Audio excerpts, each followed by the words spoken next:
Hello friends, welcome back to my channel. कैसे हैं आप सब? तैयारी अच्छी चल रही है? बताना किसकी तैयारी कैसी चल रही है। तो लास्ट वीडियो में हमने डिस्कस किया था कि +1 +2 में से कुछ ऐसे टॉपिक्स जिनमें से क्वेश्चन डेफिनेट आता ही है। ऐसा मत सोचना कि सिर्फ वो करने हैं, लेकिन हाँ वो टॉपिक्स ज़रूर करने हैं। ऐसे ही आप लोगों ने बोला था कि BSc MSc में से कुछ टॉपिक्स बताओ। एक्चुअली बेसिकली क्या होता है, जो नेट का सिलेबस होता है आपका वो उठाओ, उस सिलेबस में से ही कुछ टॉपिक्स निकाले होते हैं जो हमें पढ़ने होते हैं। नेट का सिलेबस बेसिकली +1 +2 BSc और MSc में होता है। आप कहोगे तो मैं वो वाला सिलेबस आपको मेरे टेलीग्राम चैनल पे भी शेयर कर दूंगी, और जो मेरे टेलीग्राम चैनल का लिंक है वो इन्फो में पड़ा है, यूट्यूब वाली, वहाँ से आप उठा सकते हैं। अब ये वो टॉपिक्स हैं जो मैंने देखा है जिनमें से क्वेश्चंस आते हैं। जनरली बहुत कम टॉपिक्स है ऐसे जहाँ से क्वेश्चंस आते हैं। ज़्यादा +1 +2 से बनाया होता है पेपर, लेकिन आप लोगों को लगता है वो मिक्स कर देते हैं थोड़ा सा, इसलिए आप लोगों को लगता है कि 1-2 कॉन्सेप्ट मिक्स हो गए, इसलिए वो हायर लेवल के क्वेश्चंस हैं, होते वो +1 +2 लेवल के ही हैं। तो टाइम वेस्ट नहीं करते हैं, मैं इसमें से कुछ टॉपिक्स बताती हूँ कि ये टॉपिक्स डेफिनेट करने ही करने हैं। और जो लोग स्क्रीनिंग के लिए तैयारी कर रहे हैं वो भी ये टॉपिक ज़रूर करें, क्योंकि स्क्रीनिंग प्योरली नेट सिलेबस पे बेस्ड होता है। मतलब उसमें प्योरली आपका BSc MSc का सिलेबस आता है। सॉरी। तो हम बात करते हैं, हमारा जो नेट का सिलेबस है उसमें हमारे 9 to 10 सब्जेक्ट्स होते हैं फिज़िक्स के। सॉरी फर्स्ट सब्जेक्ट से स्टार्ट करते हैं, मैथमेटिकल फिज़िक्स। अब आप लोग अगर आप PGT तैयार कर रहे हैं तो आपने MSc तो पढ़ी ही है, दैट मीन्स तो आपको बेसिक तो पता ही है सब चीज़ों का, चाहे किसी को कितने साल हो गए हैं छोड़े, लेकिन सबको बेसिक्स तो पता ही हैं। तो उन बेसिक्स को ध्यान में रखते हुए मैंने कुछ टॉपिक्स निकाले हैं जो सिर्फ आप रीड आउट करोगे और जिनके फॉर्मूलाज लिख लोगे। ये टॉपिक्स मैं खुद भी करने वाली हूँ अपने लिए तैयार, तो अगर एक फॉर्मूला शीट बन पाई तो मैं आपको एक फॉर्मूला शीट दे दूँगी विदिन 10 डेज़। ठीक है, तो हमारा फर्स्ट टॉपिक है डिफरेंशियल इक्वेशन। डिफरेंशियल इक्वेशन करेंगे आप, वहाँ पर आपको डिफरेंशियल इक्वेशन आपको BSc के मैथ में मिल जाएगा। BSc मैथ्स में हमें डिफरेंशियल इक्वेशंस पढ़ाई जाती है, वहाँ पर उनके निकाले जाते हैं रूट्स और ये सब, वहाँ से निकाल लेना। जहाँ से वो नहीं बोलते हम ऑर्डिनरी डिफरेंशियल इक्वेशंस, वो करनी है यहाँ पे। फिर उसके बाद कॉम्प्लेक्स एनालिसिस। कॉम्प्लेक्स एनालिसिस में आपको ये आयोटा वाली टर्म्स होती है, ये आपको नेट के सिलेबस में पढ़ाया जाता है। आप कहीं से भी इसका टॉपिक उठाएंगे आपको जनरल 2-4 फॉर्मूले मिल जाएंगे, वो करना है। एक रेजिडी निकालना, जहाँ पे Z को देके रेजिडी निकालते हैं। नाउ मैट्रिक्स, ये तो आपने +1 +2 क्या 10th में भी पढ़ा होगा, जो स्टार्ट हो जाता है आपका कि हर्मिशियन है, कैसी मैट्रिक्स है, सिमेट्रिक है, नॉन सिमेट्रिक है, वो वाली इसकी करनी है। और मैट्रिक्स का डिटर्मिनेंट कैसे निकलता है, इसका रेसिप्रोकल कैसे होता है, इन्वर्स कैसे होता है मैट्रिक्स का, ये सब थोड़ा थोड़ा बेसिक इसके बारे में, ये चीज़ें आपको पढ़नी है। उसके बाद क्लासिकल मैकेनिक्स, मैं वो भी बता दूंगी कि इनमें से भी बिल्कुल ज़रूरी कौन सा करना है। जो आपका जनरल पेपर आता है HTET का, उसमें आते हैं टॉपिक्स। क्लासिकल मैकेनिक्स बहुत इंपॉर्टेंट है, अगर आप पूरी कर सको तो पूरी करके जाना, इसमें से कहीं से भी कोई भी क्वेश्चन उठा लेते हैं। फर्स्ट है लैग्रेंज और हैमिल्टोनियन, इसमें से पक्का आपका क्वेश्चन आएगा 100%। इसके लिए अगर आपको डीप में नहीं जाना तो आप मेरे चैनल पे लैग्रेंज और हैमिल्टोनियन में जो अभी रिसेंट मैंने एक वीडियो बनाई थी, उसमें 6-7 क्वेश्चन है। 6-7 क्वेश्चन मतलब 6-7 कॉन्सेप्ट है, टाइप ऑफ क्वेश्चन है लैग्रेंज के, कि आपको कैसे सॉल्व करने हैं। Next equation of motion. Equation of motion आपकी 9th क्लास से स्टार्ट होके लास्ट तक जाएंगी। उसके बाद साइक्लिक कोऑर्डिनेट्स यानी Q, P, Q dot P dot, उसमें भी आपको कैनोनिकल ट्रांसफॉर्मेशन करनी है। ज़रूरी 2 टॉपिक्स हैं इसमें, एक ये, एक कैनोनिकल ट्रांसफॉर्मेशन। दोनों पे मैंने क्वेश्चंस की वीडियो बनाई है, प्रैक्टिस क्वेश्चंस है इसके 6 से 7-7, वो वीडियोस देख लोगे आपको तब भी क्लियर हो जाएगा कि ये चीज़ें होती क्या हैं। उसके बाद रिलेटिविस्टिक इक्वेशन।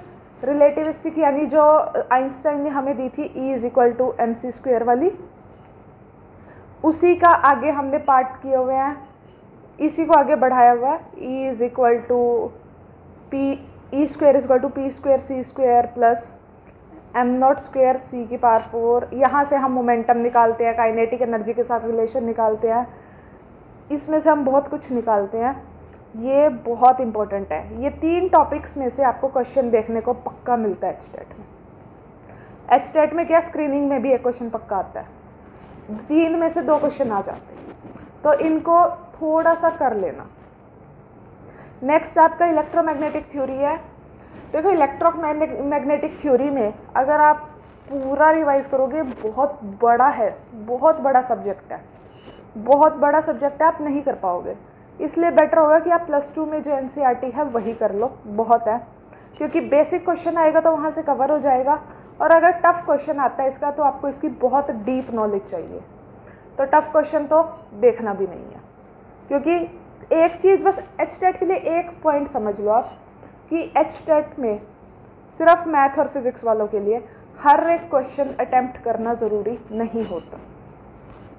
अगर आप 60 में से 45 क्वेश्चन अटेम्प्ट करते हैं और आपका जनरल पोर्शन थोड़ा ठीक है तो आपका एचटेट हो जाएगा। अटेम्प्ट कह रही हूँ 45 में से अगर आपके 35 ठीक हो गए, आपका वैसे ही निकल गया। नाउ क्वांटम मैकेनिक्स, क्वांटम देखो, क्वांटम बहुत ज़रूरी है, ज़रूर करना, लेकिन फिर भी इसमें से टॉपिक्स है Schrodinger equation, particle in box, Heisenberg uncertainty principle, कुछ सिलेक्शन रूल्स होते हैं इसमें वो देख लेना, और स्पिन ऑर्बिट कपलिंग। क्वांटम का यही है। थर्मोडायनेमिक्स मैंने आपको +1 वाली बताई दी थी, वो तो करनी ही करनी है। उसके अलावा कुछ टॉपिक्स है जो +1 में कवर नहीं होते, black body radiation, planks law, इनका सिर्फ फॉर्मूला, अगर इन पे कोई क्वेश्चन आता है तो डायरेक्ट फॉर्मूला बेस्ड होता है। बोस आइंस्टाइन कंडेंसेशन पढ़ना है पढ़ लेना, नहीं पढ़ना मत पढ़ना, इसका लास्ट वाला जो रिजल्ट होता है वो देख लेना। एक ब्राउनियन मोशन, ये कंप्लीट पढ़ना है। इस पे से हर बार एक क्वेश्चन रिपीट होता है, मैं हर बार उसका आंसर बताती हूँ कि वो क्वेश्चन पढ़ो और आंसर टिक करो, मत सॉल्व करो। एचटेट में इतना टाइम नहीं होता कि आप हर एक क्वेश्चन सॉल्व करो। बहुत सारे क्वेश्चंस ऐसे होने चाहिए जो आपने देखे हुए हो, सॉल्व किए हुए हो, आपको आंसर भी पता हो, ताकि उसको सॉल्व करने में आपको सिर्फ 10-15 सेकेंड लगे और देख लो कि हाँ आंसर इसका वही बैठ रहा है, तो टिक करके आ जाओ। नाउ इलेक्ट्रॉनिक्स, इलेक्ट्रॉनिक्स आपको +2 वाली ही करनी है, प्लस उसमें ओपएम भी ऐड कर लेना। ओपएम आपको बीएससी में करवाए जाते हैं। कुछ जिनके पास बीएससी में इलेक्ट्रॉनिक्स होंगे उन्होंने ओपएम पढ़े होंगे अच्छे से, बहुत डिटेल में। जिनके पास नहीं थी उन्होंने एमएससी में पढ़े होंगे ओपएम। इनके टाइप्स होते हैं ओपएम के, डिफरेंशियर, इंटीग्रेटर और ये सब, वो उनके रिजल्ट्स याद करना कि उनकी इक्वेशंस क्या होती हैं। नाउ एटॉमिक, मॉलिक्यूलर और कंडेंस्ड मैटर, ये दोनों बहुत इंपॉर्टेंट है। जैसे क्लासिकल, एटॉमिक एंड ये 4 तो करके ही जानिए, इनमें से क्वेश्चंस आते ही आते हैं। इसमें एक तो एलएस और जेजे कपलिंग करना है, एक लेज़र एमिशन का पढ़ना है। लेज़र एमिशन में क्या पढ़ना है, जो आइंस्टाइन इक्वेशन दी थी ए और बी के कांस्टेंट वाली। एक कोहेरेंस लेंथ, ये ना इस पे 10-12 स्टार लगा के इंपॉर्टेंट लिख लो और इसके फॉर्मूला रट लेना। इसके फॉर्मूला मैं आपको फॉर्मूला शीट में भी दे दूंगी, इसका फॉर्मूला रट लेना। इसके 3-4 फॉर्मूले हैं, coherence length, coherence time, spectral width. ये टॉपिक इतना इंपॉर्टेंट है कि एचटेट में 3 से 4 बार इसका क्वेश्चन आ चुका है। नाउ कंडेंस्ड मैटर फिजिक्स, इसमें आपको रेसिप्रोकल लैटिस करना है, ब्रिलियन जॉन करनी है। देखो कंडेंस्ड मैटर में ऐसा कुछ नहीं है कि कुछ इंपॉर्टेंट है, और ऐसा कुछ भी नहीं है कि सब छोड़ के जाओ। वो कहीं से भी क्वेश्चन दे देता है, कहीं से भी पकड़ लेता है, तो इसका क्वेश्चन बहुत अनसर्टेन होगा। लेकिन फिर भी थोड़ा सा रेसिप्रोकल लैटिस और ब्रिलियन जॉन से 1-2 क्वेश्चन देखा गया है तो वो कर सकते हो आप। न्यूक्लियर फिजिक्स, न्यूक्लियर आपने, न्यूक्लियर एंड पार्टिकल, न्यूक्लियर तो आप +2 वाली करके जाओगे, +2 में हो चुकी है। बची पार्टिकल फिजिक्स। पार्टिकल फिजिक्स में आपको बेसिकली क्या करना है, एलिमेंट्री पार्टिकल्स करने हैं और उनके क्वांटम नंबर्स। क्वांटम नंबर क्या, स्पिन हो गया और स्ट्रेंजनेस हो गई, ये जो क्वांटम नंबर्स हैं, आइसोस्पिन हो गई, ये जो क्वांटम नंबर्स हैं 6-7 क्वांटम नंबर है, तो वो एक टेबल बन जाएगी पूरी, मैं रिवाइज करवा दूंगी आपको पूरी एलिमेंट्री पार्टिकल्स की, वो टेबल कर लेना। उसके बाद क्वार्क्स करना, क्वार्क्स से क्वेश्चन आता है। डेफिनेट आता है, और एक आप स्पिन पैरिटी देख लेना। तो देखने में ये लग रहा है बहुत ज़्यादा है, लेकिन इन एक्चुअल ये बहुत कम है। आपको एक ही दिन लगेगा, अगर आप बैठोगे 2-3 घंटे बैठ के हो जाएगा। मतलब मैंने 2 वीडियोस में कुछ टॉपिक्स बताए हैं जो बहुत इजी है करने, आप 2 दिन में आराम से सारा सबकी फॉर्मूला शीट्स आराम से बना लोगे, ठीक है। और कुछ फॉर्मूलाज मैं ऐसे भी बताऊंगी जो मतलब इम्पोर्टेंट फॉर्मूलाज है, जो इन पे हर बार क्वेश्चन देखने को मिल जाता है, कि वो फॉर्मूला ना आप पेपर में जाते जाते भी एक बार देख जाओ ना तो बेटर होगा। तो उसकी भी एक 15-20 फॉर्मूलाज की शीट दूंगी मैं एक।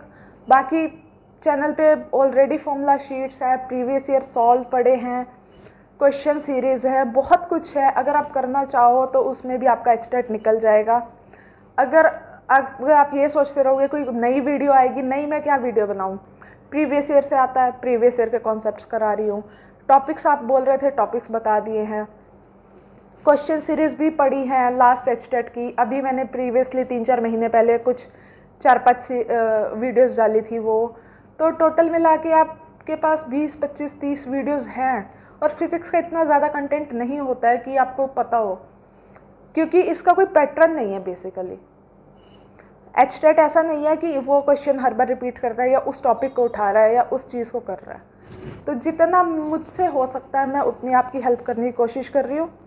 तो आई होप आप सबका एचटेट क्लियर हो जाए। आपको ये वीडियो अच्छी लगी हो तो प्लीज़ लाइक शेयर कीजिएगा, चैनल को सब्सक्राइब करते रहिए।